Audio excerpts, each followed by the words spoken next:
Assalamualaikum. Waalaikumsalam.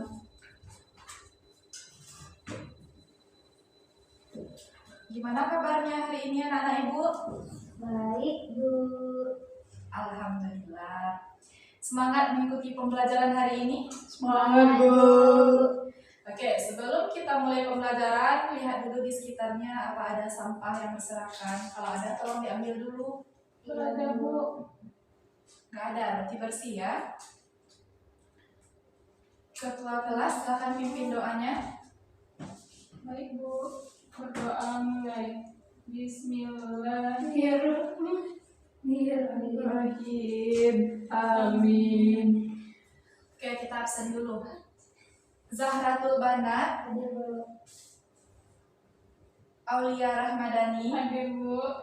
Berlian Permatasari. Ada, Bu. Alhamdulillah hadir semua ya, anak ibu semua rajin-rajin pergi sekolahnya. Iya, Bu. Ada, Bu. Oke, ada tadi melaksanakan sholat subuh? Ada, Bu. Ada yang tidak? Kalau tidak coba angkat tangan. Ayo, Bu. Ayo, Bu. Ayo Aulia, kenapa kak sholat subuh? Enggak bangun tadi, Bu. Gak bangun terus apa ini yang pergi sekolah? Telat bangun. Oke, itu kenapa? Begadang ya tadi malam? Enggak, Bu. Terus? Enggak ada, Bu. Telat aja gitu? Untuk kedepannya nggak boleh lagi telat bangunnya, harus laksanakan sholat subuh karena sholat itu adalah tiang agama. Oke anak-anak? Oke anak-anak ibu, pada hari ini kita akan lanjut pada pembahasan materi selanjutnya yaitu mengenai ijtihad dan bermazhab beserta hukum syara, yang mana di sini kita akan membahas mengenai al-hakim dan al-hukmu. Oke, materi pertama yaitu mengenai pengertian ijtihad. Nah, kata ijtihad ini berasal dari fi'il madi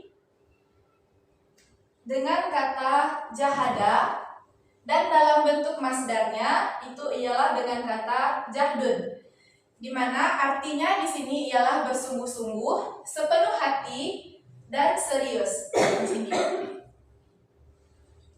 Nah, untuk pengertian ijtihad ini secara istilah dikemukakan oleh beberapa ulama. Di antaranya yaitu yang pertama ada Imam Al-Syaukani, di mana ia menyatakan bahwa ijtihad itu merupakan mengerahkan kemampuan dalam memperoleh hukum syar'i yang bersifat amali melalui cara istinbat.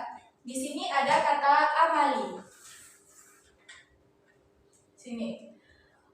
Amali ini ialah perbuatan atau perkataan yang kita lakukan dengan cara istinbat. Nah, istinbat di sini maksudnya ialah tata cara atau metode yang dilakukan oleh seseorang dalam menggali suatu hukum tersebut. Yang kedua ialah menurut Ibnu Subbi, di mana ia mengatakan bahwa ijtihad itu merupakan pengerahan kemampuan seorang faqih untuk menghasilkan dugaan kuat mengenai hukum syar'i. Dan yang ketiga ialah dari Syaiful Al-Amidi, ia menyatakan bahwa ijtihad itu merupakan mengerahkan kemampuan dalam memperoleh dugaan kuat tentang sesuatu dari hukum syara, yang mana dalam bentuk yang dirinya merasa tidak mampu berbuat lebih dari itu lagi. Jadi di sini tidak mampu berbuat lebih dari itu berarti dia melakukan sesuatu itu secara maksimal, dan dia juga sudah mencapai taraf seorang faqih atau yang telah paham mengenai hal tersebut.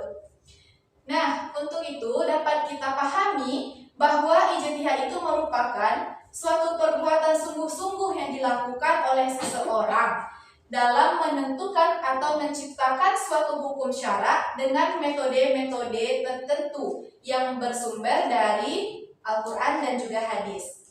Nah, selanjutnya yaitu mengenai hakikat-hakikat ijtihad berdasarkan dari pengertian tadi. Yang pertama yaitu ijtihad adalah pengerahan daya nalar secara maksimal, yaitu mengerahkan segala kemampuan itu dengan sungguh-sungguh dalam menetapkan suatu hukum.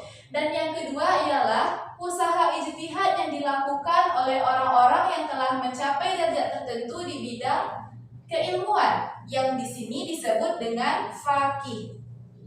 Yang ketiga ialah produk dari usaha ijtihad itu adalah dugaan yang kuat tentang hukum syara yang bersifat amaliyah atau yang bersifat perbuatan atau perkataan.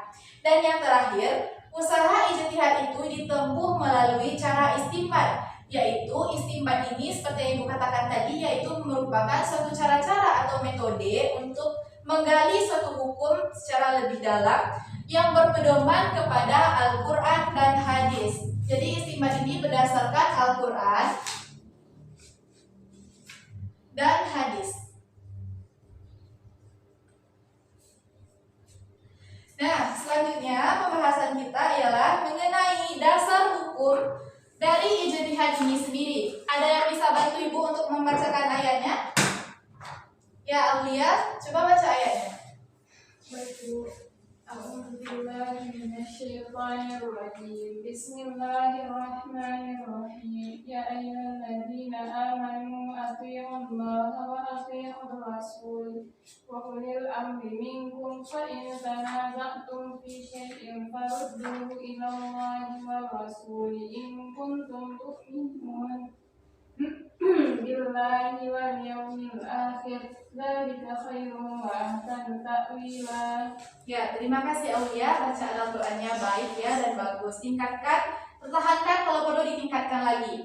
Nah, di sini dasar hukum dari ijtihad itu ialah Quran surat An-Nisa ayat 59.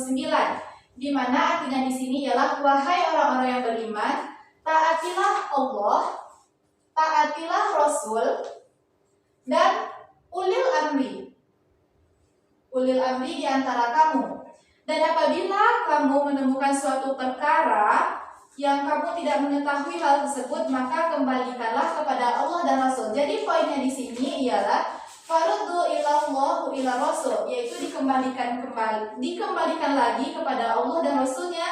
Hal ini sejalan dengan kata istinbat yang telah kita pelajari tadi, di mana istinbat hukum itu ialah menggali suatu hukum itu berdasarkan kepada Al-Quran dan Sunnah. Nah, di sini Allah dan Rasul yang dimaksud di sini ialah Al-Quran dan Sunnah, di mana Al-Quran itu merupakan wahyu dari Allah yang merupakan sumber hukum pertama dalam Islam, dan sedangkan hadis atau Sunnah itu berasal dari Rasulullah. Nah, untuk selanjutnya yaitu hukum ijtihad. Menurut anak-anak ibu semua, bagaimana hukum ijtihad di dalam Islam? Ada yang bisa menjawab? Oke, hukum ijtihad di dalam Islam ini secara umum hukumnya ialah wajib. Tapi wajib di sini bersyarat. Apa syaratnya? Yang pertama, ia juga harus mencapai tingkatan faqih atau faham pada suatu bidang ilmu tertentu. Namun, ijtihad ini juga tidak selamanya dijatuhi hukum wajib. Adapun sebab-sebabnya, yang pertama yaitu hukum-hukum ijtihad ini, yang pertama ialah wajib ain, di mana hukum wajib ain ini terjadi apabila pada suatu perkampungan tersebut ada suatu kasus, dan di dalam kampung tersebut hanya seseorang itulah yang faqih atau faham terhadap ilmu yang berkenaan dengan kasus tersebut, di mana faqih tersebut dapat berijtihad dan jika tidak melakukan ijtihad ditakutkan nanti berakibat kasus tersebut luput dari hukum. Maka pada kasus tersebut hukum ijtihad ini ialah wajib ain. Yang kedua yaitu hukumnya ialah fardu kifayah. Fardu kifayah ini terjadi apabila ia tidak khawatir akan luputnya kasus dari hukum. Di sini indikatornya ialah tidak khawatir dalam satu hukum atau waktu itu ada beberapa faqih yang mampu melaksanakan ijtihad. Dan poin keduanya ialah ada beberapa faqih. Jika terdapat kasus seperti ini, maka hukum melaksanakan ijtihad ini ialah fardu ain. Dan yang ketiga ialah hukumnya sunnah. Kapan ijtihad ini dijatuhi hukum sunnah? Yaitu apabila saat keadaan ada faqih belum terjadi secara praktis pada sesuatu daerah tersebut, tetapi umat di sana mengkehendaki ketetapan hukum untuk mengantisipasi timbulnya kasus. Jadi di sini indikatornya apabila dikatakan sunnah ialah belum terjadi dan juga untuk mengantisipasi timbulnya kasus tersebut. Sampai di sini anak-anak ibu dapat memahaminya? Nah, hukum selanjutnya ijtihad itu dijatuhi hukuman haram apabila yang pertama orang itu belum mencapai tingkat faqih atau dia tidak paham mengenai suatu keilmuan tersebut, maka ia haram untuk melakukan istimbat hukum. Kenapa? Karena ditakutkan apabila ia melakukan ijtihad, maka hukum-hukum yang dikeluarkannya itu bertentangan dengan syariat Islam. Dan yang terakhir, hukum ijtihad itu ialah mubah. Di mana mubah di sini apabila dalam menghadapi suatu kasus yang sudah terjadi dalam kenyataan atau belum terjadi dan kasus tersebut belum diatur secara jelas dalam Al-Quran maupun Sunnah, sedangkan kualifikasi tersebut mujtahid ada beberapa orang, maka pada kasus ini hukum melaksanakan ijtihad itu adalah mubah. Selanjutnya kita masuk kepada syarat-syarat mujtahid. Yang pertama itu syaratnya adalah Islam dan merdeka. Ibu mau tanya, apabila seseorang yang beragama Kristen melakukan ijtihad, apakah itu dapat diterima? Tidak. Kenapa tidak? Karena syarat mujtahid itu Islam. Ya, benar Zahra. Karena yang pertama, syarat dari mujtahid itu atau seseorang yang melakukan ijtihad adalah Islam. Karena hukum-hukum yang akan dikeluarkan melalui ijtihad itu ialah hukum-hukum yang berkenaan dengan Islam. Yang kedua, telah baligh dan berakal serta mempunyai intelijensi yang tinggi. Di sini baligh dan berakal ialah telah mencukupi usia dewasa atau bukan anak-anak lagi, dan selanjutnya yaitu berakal. Kalau ibu mau nanya nih, apabila ada mungkin maaf orang gila, tapi gilanya itu bukan seperti gila yang berkeliaran di jalan, tapi orang tersebut masih bisa diajak ngomong, tapi kayak agak ngelantur. Apakah itu masih bisa ia melakukan ijtihad?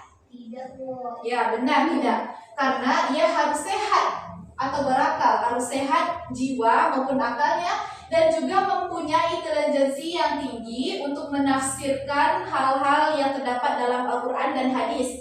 Yang ketiga ialah mengetahui dalil nakliyah dan kehujahan. Dalil-dalil di sini ialah misalkan dari Al-Quran atau dari hadis yang dapat menjadikan hujah atau apa ini hujah?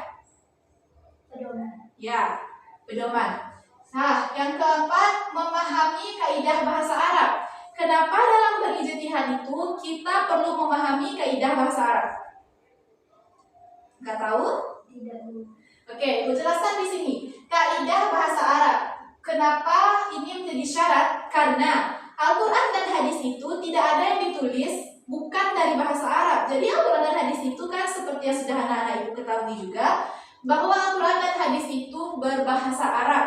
Jadi seseorang untuk melakukan ijtihad perlu memahami bahasa Arab tersebut supaya bisa menafsirkan ayat maupun hadis tersebut. Yang ketiga, nih sambungannya mengetahui ayat dan hadis. Jadi ini juga berkaitan dengan kaidah bahasa Arab, yaitu untuk mengetahui ayat dan hadis.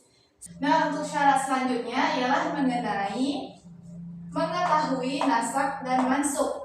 Anak-anak Ibu pernah mendengar istilah ini? Ya, coba lihat. Apa itu nasak dan mansukh? Itu adalah satu hukum yang menghapus suatu hukum, sedangkan mansukh itu adalah suatu hukum yang dihapus. Ya, benar yang dikatakan oleh Aulia tadi, di mana nasakh ini ialah sesuatu yang menghapus, sedangkan mansukh ialah sesuatu yang dihapus.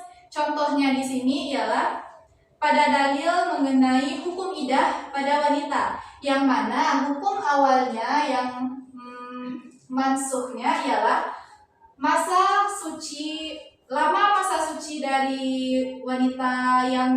seorang janda ialah yang ditinggal mati itu selama 1 tahun.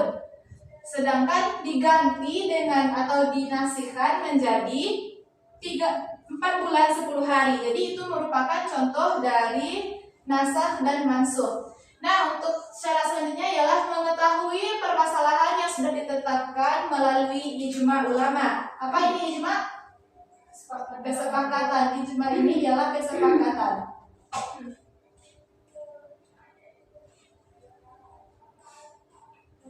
Nah, selanjutnya ialah mengetahui mana yang hadis sahih dan mana yang hadis dhaif. Jadi di sini seorang mujtahid itu harus mengetahui mana-mana saja hadis-hadis yang sahih, hadis dhaif, bahkan hadis palsu, karena itu akan berpengaruh pada hukum yang akan dihasilkan nantinya. Nah, materi selanjutnya ialah mengenai tingkatan mujtahid. Untuk tingkatan mujtahid ini terdiri dari 3. Yang pertama, tingkatan mujtahid ini terdiri dari 5. Yang pertama ialah mujtahid mutlak atau disebut juga dengan mujtahid mustaqil, yang mana ia mempunyai pengetahuan lengkap untuk mengistimbatkan suatu hukum yang berasal dari Al-Quran dan hadis, dan ia juga mengeluarkan kaidah mereka sendiri. Untuk mujtahid ini contohnya ialah pada materi kita sebelumnya ada yang disebut dengan imam 4 mazhab. Nah, mereka ini merupakan mujtahid mutlak. Dan selanjutnya ialah mujtahid muntasib, yaitu orang-orang yang mempunyai kriteria seperti mujtahid mutlak tadi, namun ia tidak menciptakan kaidahnya sendiri, tetapi mengikuti metode salah satu imam mazhab yang 4 tadi. Yang ketiga ialah mujtahid fi mazhab, di mana mujtahid ini yang terikat oleh mazhab imamnya. Misalkan seseorang itu menganut ajaran dari Imam Syafi'i, jadi dia mengikut kepada Imam Syafi'i tersebut. Namun dia diberikan kebebasan untuk menentukan landasan berdasarkan dalil, tetapi tidak boleh keluar dari kaidah-kaidah yang dipakai oleh imam yang dia anut tersebut. Nah, yang keempat ialah mujtahid tahjid, yaitu mujtahid yang belum sampai pada derajat mujtahid takhrij, tetapi ia sangat faqih. Di sini indikatornya ia sudah mencapai tingkatan faqih. Dia juga hafal kaidah-kaidah imamnya, mengetahui dalil serta cara memutuskan hukum yang dia tahu.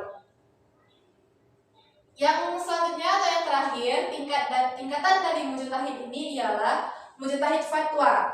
Nah, pada mujtahid fatwa ini, orang yang hafal dan paham terhadap suatu kaidah atau imam mazhab, mampu menguasai permasalahan yang sudah jelas atau yang sulit, ia masih lemah dan menentukan suatu keputusan berdasarkan dalil, serta lemah dalam menentukan kias. Sampai sini anak-anak ibu dapat mengerti? Ibu. Selanjutnya, pada pembahasan selanjutnya ialah konsep mazhab. Yang pertama, kita akan membahas mengenai pengertian mazhab. Mazhab ini secara bahasa dapat kita artikan sebagai suatu kelompok, sekte maupun golongan. Nah, di sini menurut istilah, mazhab itu ialah ijtihad seorang imam dalam memahami suatu hukum fikih. Contohnya tadi ialah mazhab-mazhab dari imam yang 4. Nah, selanjutnya yaitu mengenai, ini dia, mazhab-mazhab terbesar di dalam Islam. Yang pertama ialah mazhab Hanafi. Pada mazhab Hanafi ini, metode dia dalam mengistimbatkan hukum ini selain berdasarkan Al-Quran dan Sunnah, ia juga menggunakan logika atau akal. Yang kedua ialah Imam Maliki. Imam Maliki ini dalam mengistimbatkan hukum, ia juga menggunakan maslahah mursalah dalam menetapkan hukum. Dan selanjutnya ialah mazhab Syafi'i. Pada mazhab Syafi'i ini, dia lebih mengutamakan kepada kias, seperti yang sudah kita bahas pada pertemuan sebelumnya, yaitu membandingkan atau menyamakan atau mencari hal-hal yang sama atau perbedaan pada satu hukum dengan hukum yang lainnya. Yang selanjutnya ialah Imam Ahmad bin Hambal. Imam atau mazhab Hambali. Di sini pada mazhab Hambali ini, Imam Ahmad bin Hambal ini lebih mengedepankan cara-cara tradisional dalam mengistimbatkan hukum. Adapun dasar hukum dari bermazhab ini ialah hadis riwayat Abu Daud, yang mana arti dari hadis tersebut ialah para ulama itu merupakan pewaris para nabi, dan sesungguhnya para nabi tidak mewariskan dinar maupun dirham atau kekayaan. Sebaliknya mereka mewariskan ilmu. Maka barang siapa yang mengambil ilmu tersebut, maka ia telah mengambil keuntungan yang banyak. Jadi di sini nabi-nabi itu atau para rasul meninggalkan warisan yang berupa ilmu kepada manusia. Dengan ilmu-ilmu tersebut diharapkan manusia itu dapat mengembangkannya dan juga akhirnya dapat melakukan atau dapat berfatwa melalui ilmu yang telah diturunkan oleh para nabi dan rasul tersebut untuk menghadapi masalah-masalah yang mungkin tidak terdapat pada zaman nabi tersebut. Misalkan sekarang itu ada jual beli online. Dulu kan tidak ada pada masa nabi jual beli online. Jadi dengan ditinggalkannya warisan ilmu dari para nabi tersebut, maka para mujtahid tersebut dapat memberikan fatwa mengenai hukum jual beli secara online tersebut. Selanjutnya ialah klasifikasi dalam bermazhab. Klasifikasi dalam bermazhab ini terdiri dari 4. Yang pertama yaitu taklid atau meniru. Taklid di sini ialah menerima seseorang yang menerima suatu ucapan tanpa mengetahui hujah atau dalil dari sesuatu tersebut.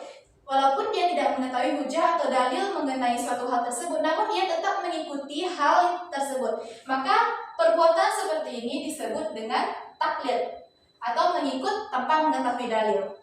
Selanjutnya ada yang namanya ittiba. Ittiba ini secara bahasanya dapat kita artikan dengan mengikuti atau menerima perkataan yang mengatakan bahwa ia mengikuti orang tersebut, namun ia juga mengetahui dalil mengenai hal tersebut. Jadi perbedaan antara taklid dengan ittiba ini ialah yang taklid ini dia tidak mengetahui dalil, sedangkan di sini ia mengetahui dalilnya,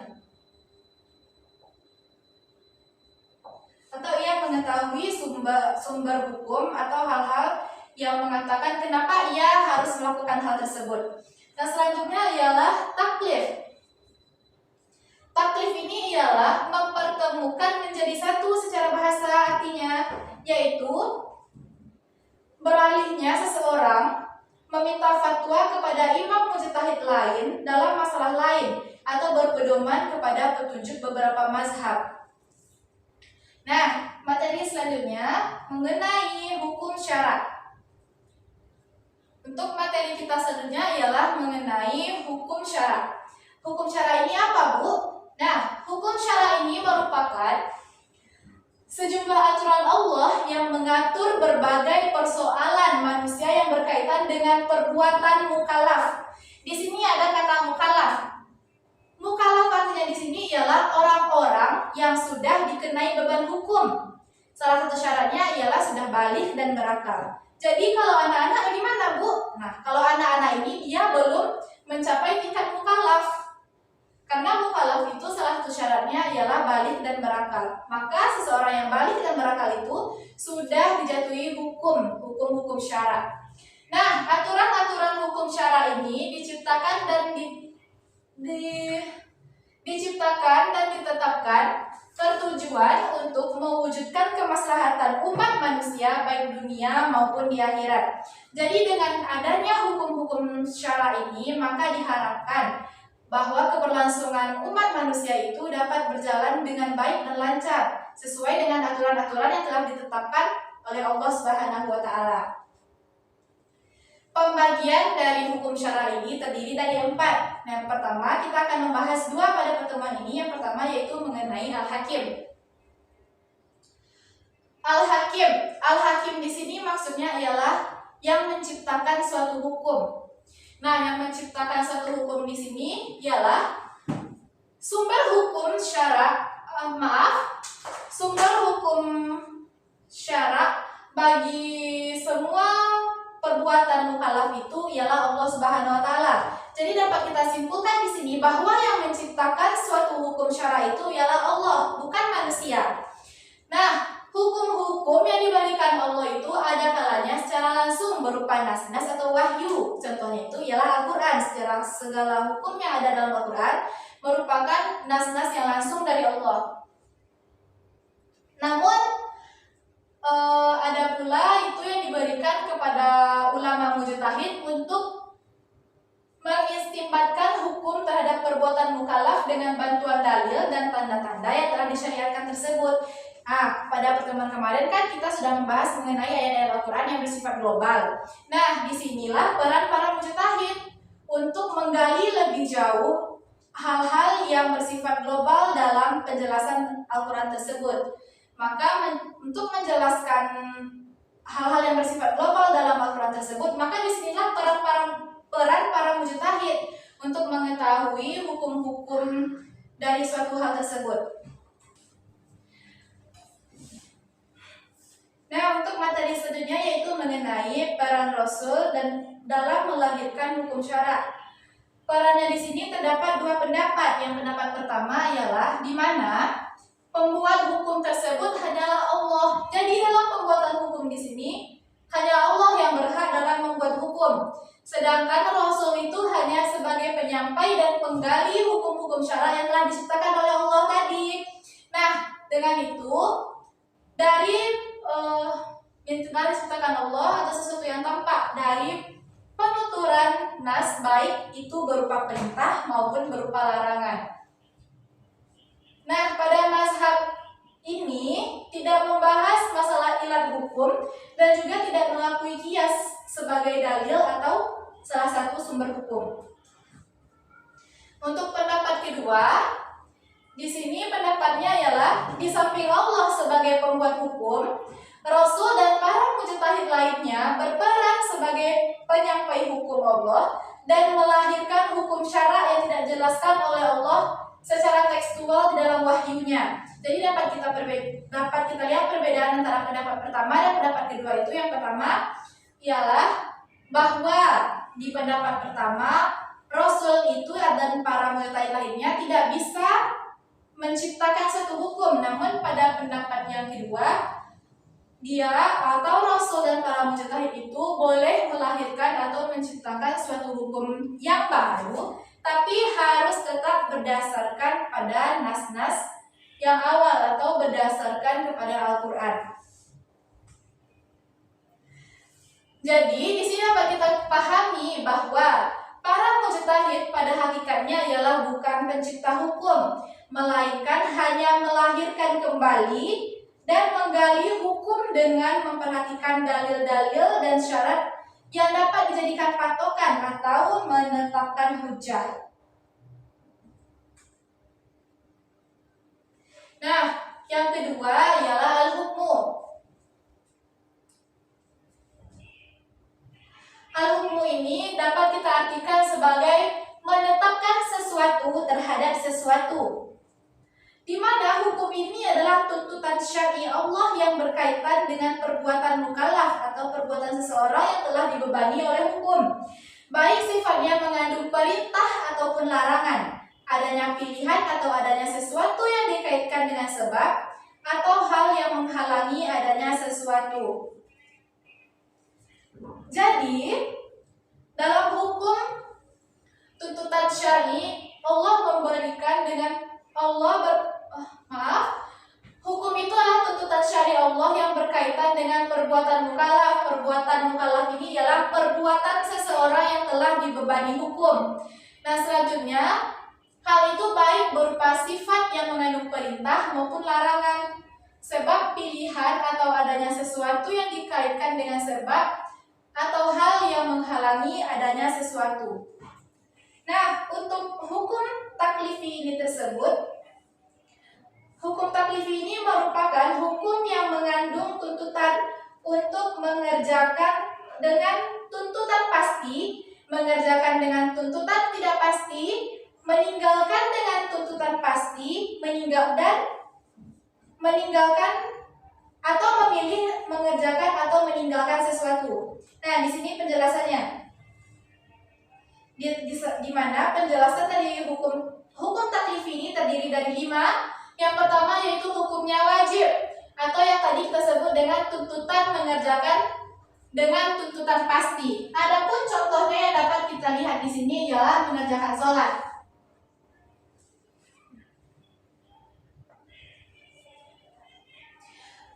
Kenapa sholat dikatakan tuntutan untuk mengerjakan dengan tuntutan pasti? Karena sudah jelas nasnya dalam Al-Quran bahwa sholat itu hukumnya wajib bagi semua umat manusia tidak terkecuali.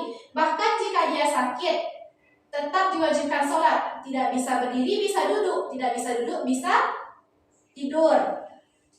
Begitupun dengan puasa wajib seperti puasa Ramadan, itu dibayar pada hari lain jika kita tidak melaksanakan puasa pada bulan Ramadan atau dengan membayar fidyah.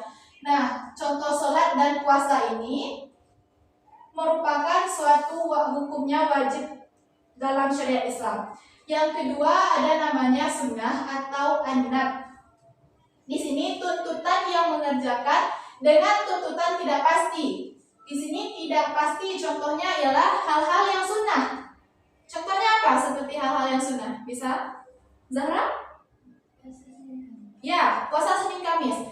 Puasa Senin Kamis itu merupakan salah satu hal yang sunnah.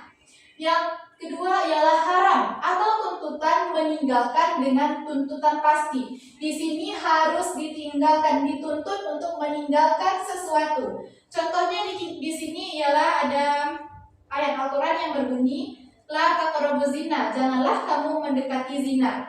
Nah, di sini hukum zina itu adalah haram. Kenapa? Karena mendekati saja itu tidak boleh, apalagi melakukan perbuatan zina tersebut. Jadi hal ini dihukumi haram.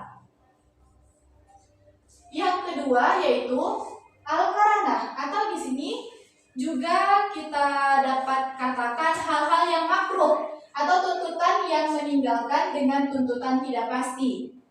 Contohnya di sini ialah seperti memakan jengkol. Itu merupakan suatu hal yang makruh atau lebih baik dikerjakan atau lebih baik ditinggalkan daripada dikerjakan. Namun jika dikerjakan pun kita tidak berdosa. Selanjutnya ialah mubah atau tuntutan antara mengerjakan dan meninggalkan. Contohnya di sini pernah Ananda mendengar bahwa orang-orang yang dalam masa idah itu boleh dipinang atau dilamar. Nah, ini merupakan salah satu contohnya. Tapi melamar di sini tidak boleh secara terang-terangan, tetapi dilakukan secara sindiran. Ini merupakan sesuatu hal yang mubah untuk dilakukan, yaitu melamar seseorang yang dalam masa idah dengan cara sindiran. Selanjutnya ada yang namanya hukum wad'i, yaitu hukum yang menjadikan sesuatu sebagai sebab, syarat, mania, azimah, rukhsah, sah dan batalnya bagi sesuatu. Yang pertama kita akan membahas sebab dari 5 hukum wad'i tersebut. Yang pertama ialah sebab. Sebab di sini adalah sifat zahir, tetap dan menetapkan suatu hukum karena syariat mengakibatkan sebab dan sifat. Mungkin kalimatnya susah untuk anak-anak ibu semua pahami. Di sini singkatnya ialah sebab itu merupakan sesuatu hal yang dapat mengakibatkan sesuatu. Contohnya kita ambil dari puasa Ramadan. Contohnya ya. Puasa Ramadan ini apa yang menjadikan sebab kita berpuasa pada bulan Ramadan? Ada yang tahu? Nah, puasa Ramadan ini merupakan puasa yang hanya dilakukan pada bulan Ramadan, tidak di bulan lain. Berarti sebabnya di sini ialah datangnya bulan Ramadan. Nah, dengan datangnya bulan Ramadan ini mengakibatkan kita melakukan puasa wajib pada bulan Ramadan tersebut. Dapat Zahra mengerti? Nah, selanjutnya ialah syarat atau sesuatu yang harus dipenuhi sebelum sesuatu perbuatan dilakukan. Di sini ada kata sebelum. Sesuatu yang harus dilakukan sebelum suatu perbuatan dilakukan. Ada yang tahu contohnya? Nggak ada yang tahu? Nah, contohnya di di sini ialah pada saat melaksanakan haji. Haji itu kan mempunyai syarat. Yang pertama adalah Islam, mampu, baligh, berakal. Nah, itu merupakan syarat atau sesuatu yang harus kita penuhi sebelum suatu perbuatan itu dilakukan. Yang ketiga ada yang namanya mani' atau penghalang, ialah sesuatu yang menghalangi tetapnya hukum atau yang mengharuskan tidak adanya hukum atau membatalkan sebab. Contohnya di sini dalam sholat, seorang wanita atau semua manusia itu diwajibkan untuk sholat bagi yang Islam. Namun ada pengecualian bagi perempuan, misalkan pada saat haid atau nifas. Nah, haid dan nifas ini merupakan penghalang untuk seseorang wanita melakukan sholat.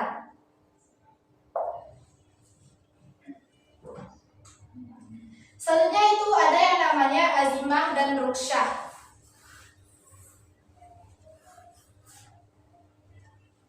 Azimah ini suatu perbuatan mukallaf tanpa adanya uzur atau tanpa adanya sesuatu yang membolehkan dia itu untuk meninggalkan sholat.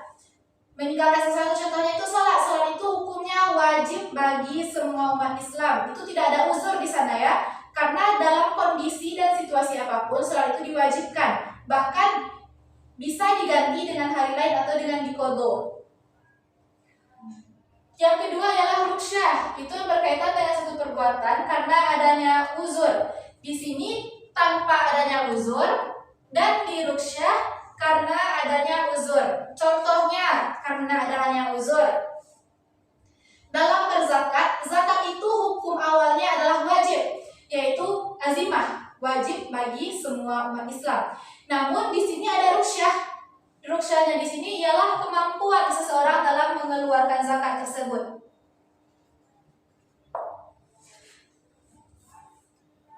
Dalam bulan Ramadan kita kan ada mengeluarkan yang namanya zakat fitrah.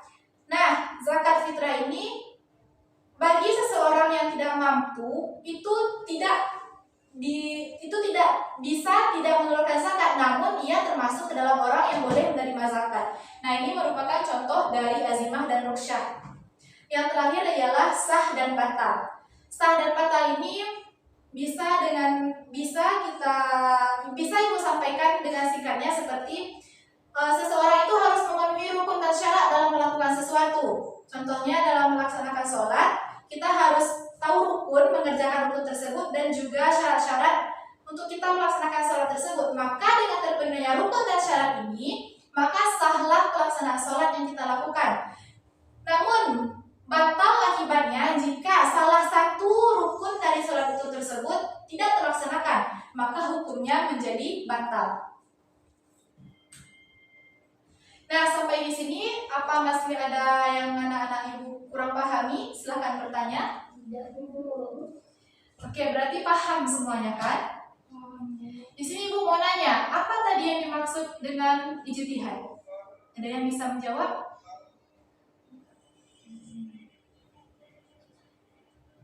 Ada? Coba, apa itu ijtihad? Atau mau ibu tunjuk? Coba Aulia, apa itu ijtihad? Kesungguhan sepenuh hati atau serius, Bu. Ya, benar. Itu secara bahasa ya, ijtihad itu merupakan kesungguhan.